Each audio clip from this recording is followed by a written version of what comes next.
Bismillahirrahmanirrahim. Assalamualaikum warahmatullahi wabarakatuh. Alhamdulillah. Assalatu wassalamu ala rasulillah wa ala alihi wa ashabihi wa mawalah. Pertama-tama, marilah kita senantiasa memanjatkan puji dan syukur kehadirat Allah Subhanahu wa ta'ala atas segala nikmat yang telah dikaruniakannya kepada kita, yaitu berupa nikmat sehat dan nikmat waktu luang. Salawat dan salam juga kita ucapkan kepada junjungan kita Nabi Muhammad sallallahu alaihi wasallam, kepada keluarga beliau, para sahabat dan orang-orang yang senantiasa mengikuti beliau hingga akhir zaman. Baiklah, adik-adik sekalian, pada hari ini kita akan melanjutkan perkuliahan kita, yaitu kuliah teknik budidaya dan pengolahan gaharu, yang insya Allah pada hari ini materi yang disampaikan terkait dengan klasifikasi dan jenis tumbuhan penghasil gaharu.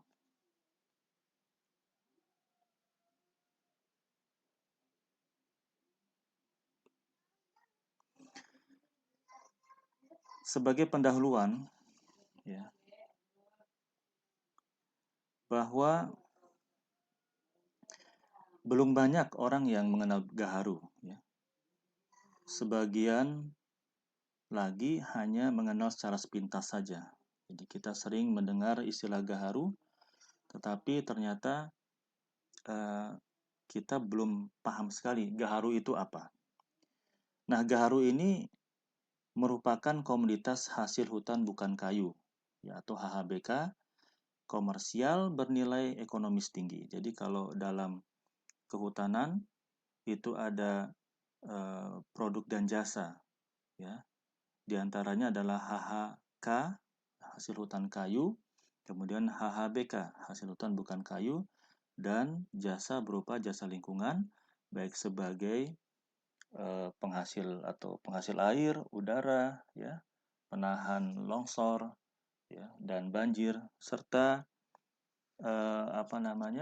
jasa-jasa lainnya yang tidak perlu disebutkan satu persatu di sini. Nah, produk gaharu ini dapat berupa cacahan, gumpalan, atau serbuk, ya. Nilainya mahal, dan ini ditentukan berdasarkan aroma dan warna dari produk tersebut, ya. Jadi kalau dibakar akan mengeluarkan aroma, maka aroma tertentu itu memiliki nilai yang lebih tinggi dan aroma yang lainnya bisa jadi dikategorikan menjadi nilai yang lebih rendah. Nah, selain produk tersebut juga ada produk yang berupa minyak asiri, ya, yang bersumber dari gaharu, ya, yang ini dihasilkan dari proses penyulingan. Nah, gaharu ini, ya, merupakan HHBK tadi, ya. Jadi dia masuk dalam kategori HHBK. Yang mana ia merupakan jaringan kayu dari pohon dengan jenis tertentu, ya. Pohon tersebut ini mampu menghasilkan resin beraroma khas gaharu. Nah, untuk menghasilkan aroma khas gaharu yang bersifat spesifik tersebut, tentu saja sangat erat, ya, dengan metabolisme tanaman tersebut. Dengan demikian, hanya jenis-jenis tertentu yang dapat menghasilkan gaharu, ya. Nah, gaharu ini bukan merupakan nama spesifik dari jenis tanaman, tetapi ia merupakan suatu produk yang dihasilkan dari tanaman tersebut, ya. Nah, tentu saja tanaman tersebut mempunyai kespesifikan tersendiri. Begitu pula dengan cara berkembangnya. Nah, tanaman yang mampu menghasilkan gaharu ini terdiri atas beberapa jenis anggota dari famili tertentu. Jadi tidak semua famili bisa menghasilkan gaharu, ya. Tanaman gaharu hanya dikenal beberapa jenis dari beberapa famili tadi sebagaimana saya sebutkan, ya. Untuk saat ini gaharu diperkirakan terdapat lebih kurang 20 jenis tumbuhan penghasil gaharu. Dan umumnya tanaman tersebut berasal dari famili Timeleaceae. Dan juga nanti ada beberapa genus-genus khusus yang sampai saat ini dipercaya dapat menghasilkan gaharu.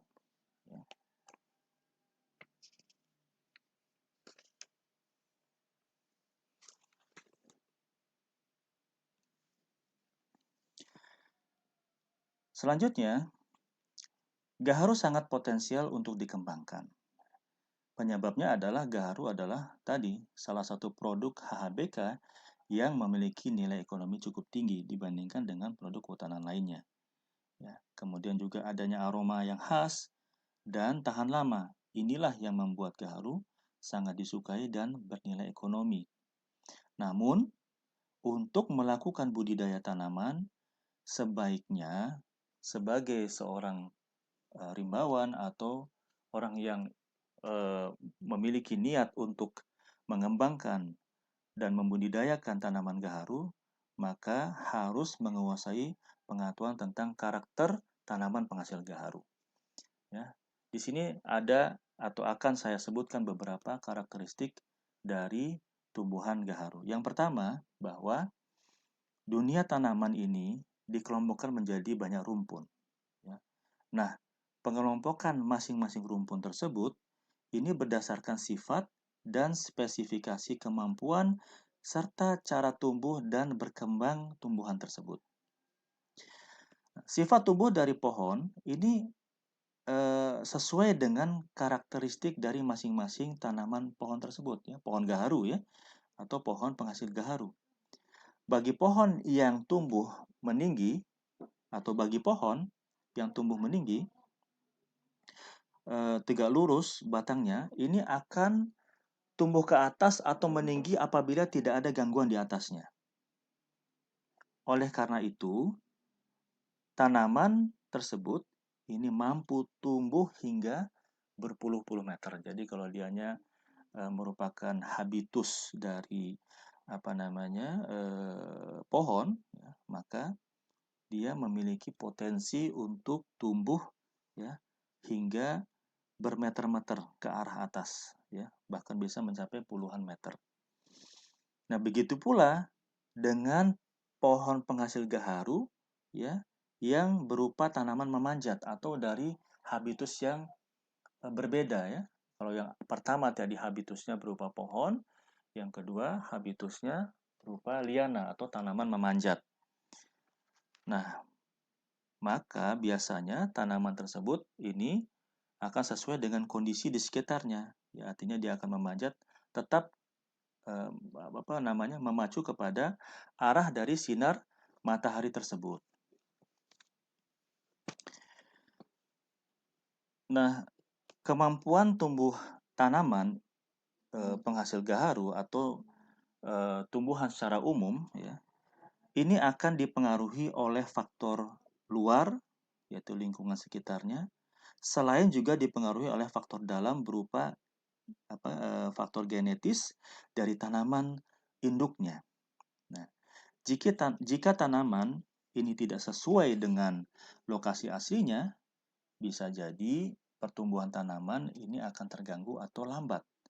Dan sebaliknya, jika tanaman dapat atau tumbuh di tempat yang lebih cocok dengan tingkat kesuburan tanah yang baik, maka bisa tanaman tersebut ya tumbuh lebih baik.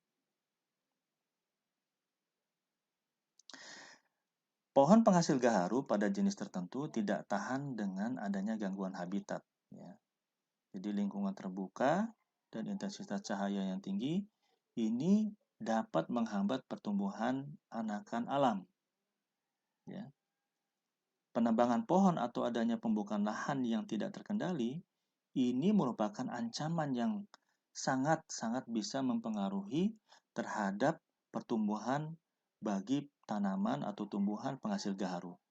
Nah, oleh karena itu, ya, pohon penghasil gaharu ini relatif sulit ya ditemui di alam bebas kecuali pohon yang sudah cukup tua. Nah, perbedaan naungan ini memberikan pengaruh pada tingginya tanaman. Hal tersebut berhubungan dengan intensitas kualitas, ya, artinya ada dengan cahaya ya. Jadi dari sisi intensitasnya, dari sisi kualitasnya, dan lamanya penyinaran pada tanaman. Nah, kesemuaan tersebut akan memberikan dampak kepada berlangsungnya proses fotosintesis di pertumbuhan bibit penghasil gaharu. Ya, misalkan contohnya kalau yang di Lombok misal, itu adalah Gyronops verstegii yang baik dapat terjadi jika ternaungi setidaknya sampai 50% ya dari intensitas cahaya mataharinya dengan suhu sekitar yang cukup rendah. Maksudnya adalah tanaman Gyronops verstegii ini akan tumbuh dengan baik ya jika ia ternaungi ya atau intensitas cahayanya yang diterima oleh tumbuhan tersebut itu mencapai 50%. Ya.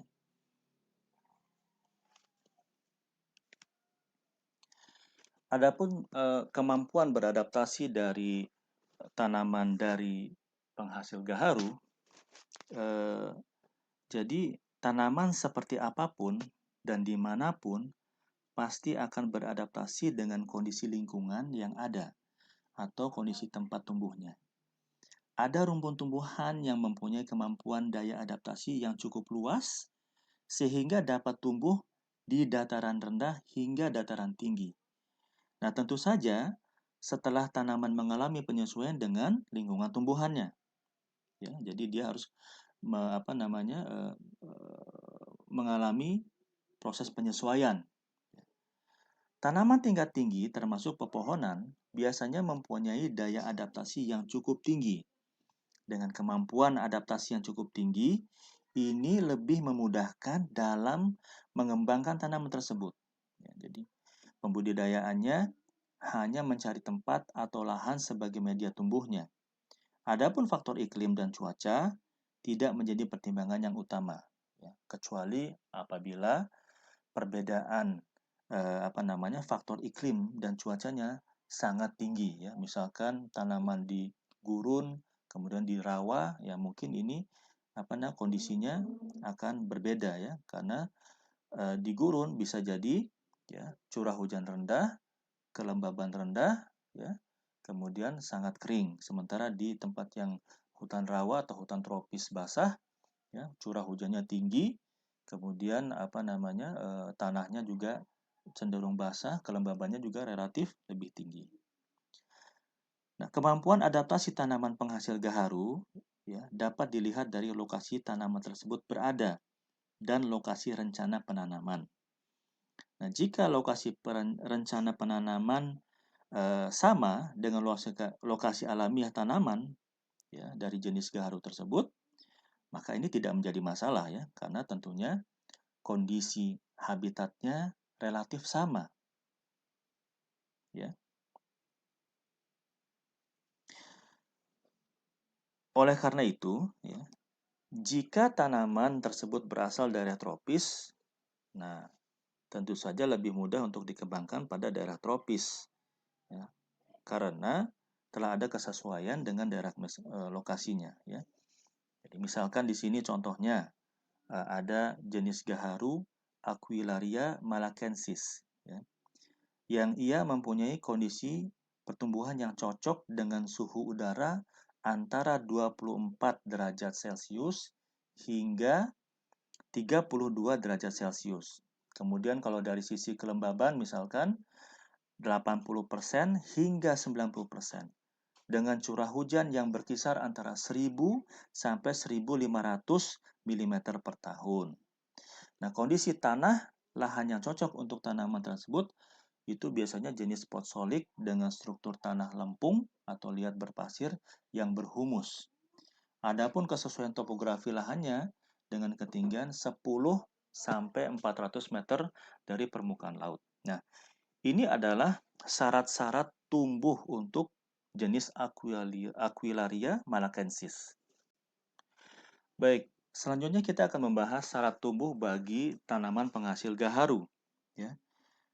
Jadi, secara umum bahwa tanaman penghasil gaharu dari habitus pohon ini bisa tumbuh di mana saja walaupun di daerah yang relatif ekstrim. Namun, ada catatannya di sini. Namun tentu tumbuhnya ini tidak akan seoptimal jika ia ditanam di lokasi yang ideal.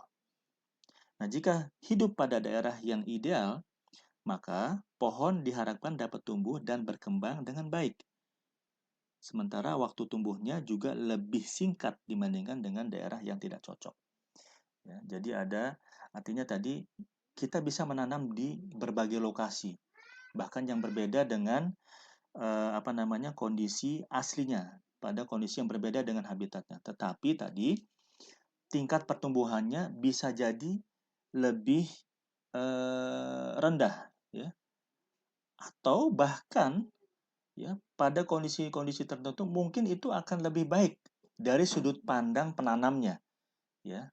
Misalkan kan kalau kita perhatikan ada tanaman-tanaman yang di habitat aslinya itu memiliki pertumbuhan yang sangat lamban, ya, sangat lamban. Ya. Sementara ketika ditaruh di lokasi lain, itu ternyata bisa tumbuhnya lebih cepat.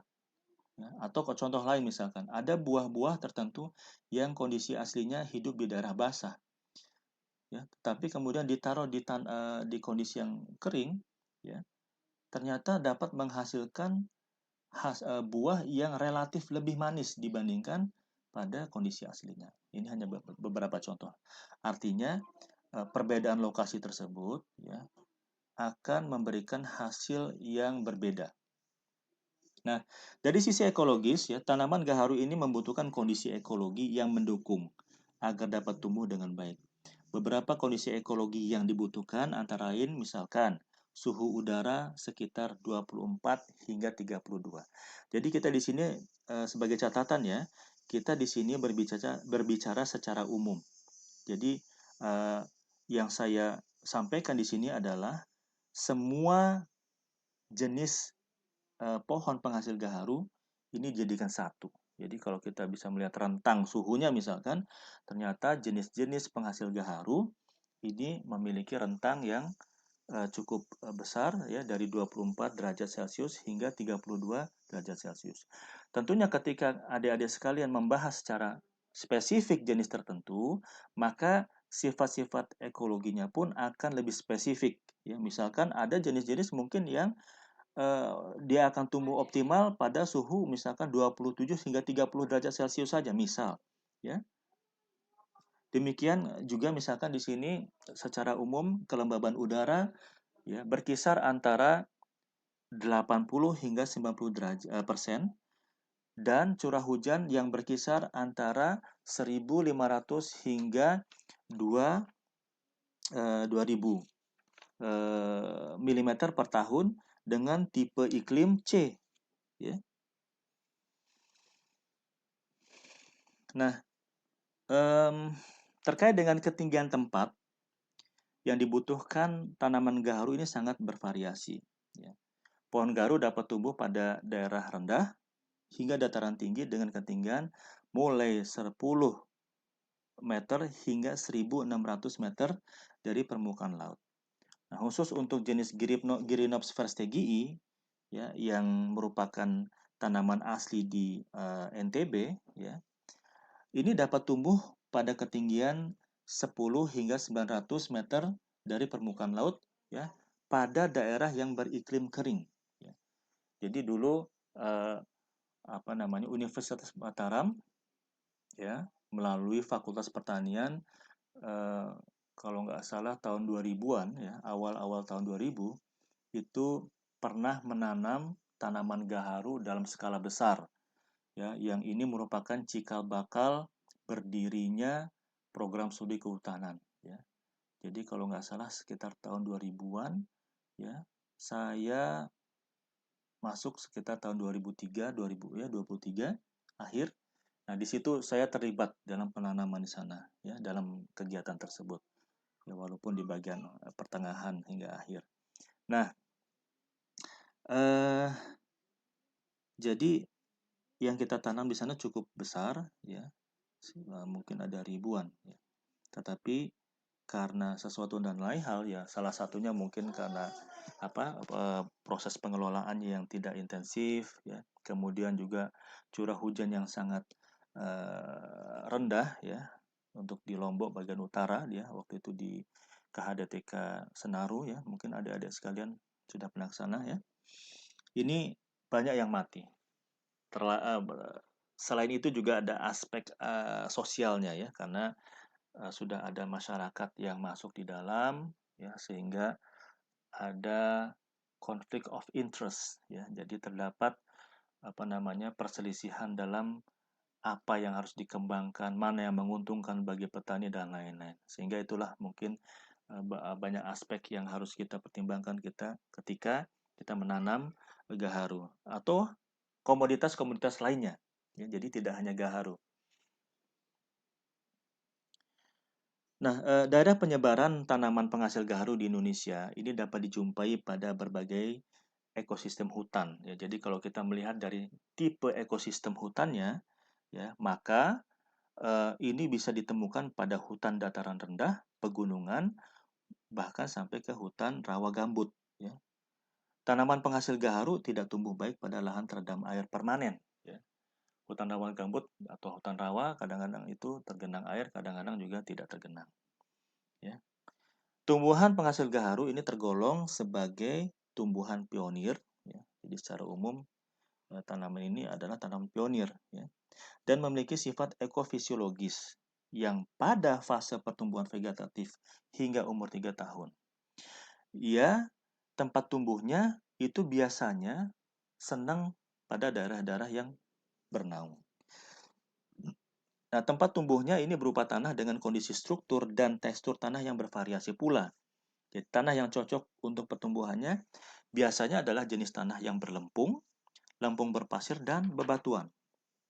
Atau juga bisa lihat tanah liat PMK, ya. Tanah liat PMK ini adalah tanah potsolik merah kuning dengan kondisi yang remah. Jadi dia remah itu mudah pecah, gitu ya. Mudah kalau kita remas-remas, dia tidak keras seperti tanah liat gitu, tapi dia remah, ya. Subur lah intinya. Seperti yang terdapat pada jenis tanah regosol, coklat kelabu, ya. Atau misalkan jenis tanah mediteran, haplik, dan kambisol eutrik. Nah, tanaman dapat tumbuh pada lahan tersebut, baik yang sangat subur, sedang hingga lahan ekstrim pada tanah dengan solum atau ketebalan lapisan tanah yang dalam, ya, yaitu lebih dari 1 meter. Ya. Nah, tanaman gaharu ini secara dominan tumbuhnya ada di daerah Papua. Ya, namun daerah lain, ya, ini secara geografis, ya, tanaman penghasil gaharu ini tersebar di seluruh kawasan Indonesia. Ya, tadi di Papua, kemudian juga memiliki potensi untuk tumbuh dan berkembang di daerah Maluku, ya, di Sulawesi, di Sumatera, di Kalimantan, dan juga Nusa Tenggara. Ya. Tetapi ternyata tidak di Indonesia juga. Gaharu juga banyak ditemukan di daerah lain atau di negara lain. Ya. Selain di Indonesia, di mana saja? Misalkan di Pakistan, ya, di Sri Lanka, di Myanmar, Laos, Vietnam, ya, di Thailand, Kamboja, Malaysia, Filipina, serta Cina Selatan. Jadi mungkin secara umum kita bisa katakan di daerah Asia Tenggara ini merupakan daerah penyebaran dari tanaman penghasil gaharu tersebut, ya, dan juga sebagian dari wilayah Cina Selatan. Ya.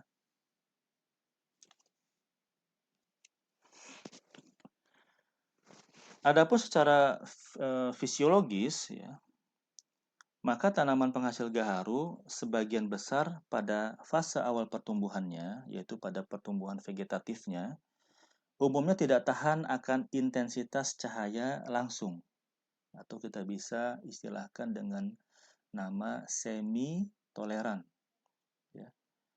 Nah, ini berlangsung hingga umur 3 tahun. Makanya pada fase-fase awal pertumbuhannya, ya, misalkan pada proses pembibitan misalnya, ini dia akan lebih baik jika tumbuh di bawah naungan, ya, sebagaimana saya sudah sebutkan tadi.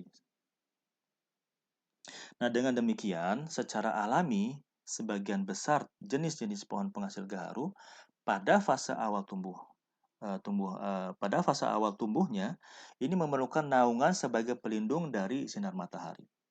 Nah, penaungnya ini dapat berupa paranet misalkan, atau kita juga bisa menggunakan pohon-pohon sebagai naungan, ya, atau menggunakan apa namanya naungan-naungan yang lainnya, misalkan dari pelepah kelapa atau palem-paleman, ya.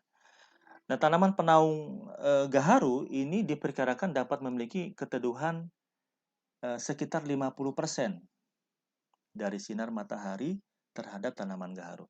Artinya sebagaimana disebutkan pada apa nama tadi kondisi yang ideal, ya, secara ekologis atau secara tumbuhnya, maka biasanya tanaman ini akan baik jika mendapatkan naungan 50% dari sinar matahari yang ada.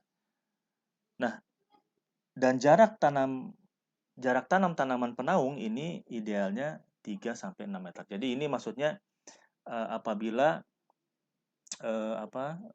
kita menggunakan tanaman hidup sebagai penaungnya, maka jarak tanam yang ideal antar satu pohon dengan pohon yang lain adalah antara 3 meter hingga 6 meter. Nah, ini tergantung dari jenisnya, ya. Karena nanti tingkat kerimbunannya akan berbeda, ya. Hanya ini secara umum saja.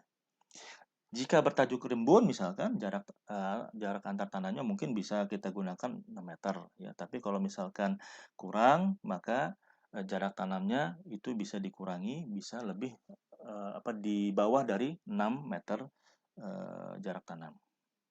Nah, penggunaan pohon penaung ini dapat mempengaruhi iklim mikro tentunya, ya, di sekitar daerah pembibitan tersebut atau di daerah penanaman tersebut, ya. Di antaranya iklim mikro apa? Kelembaban udara bisa terjaga, ya, mengurangi intensitas penyinaran dan penyinaran dari mataharinya, ya.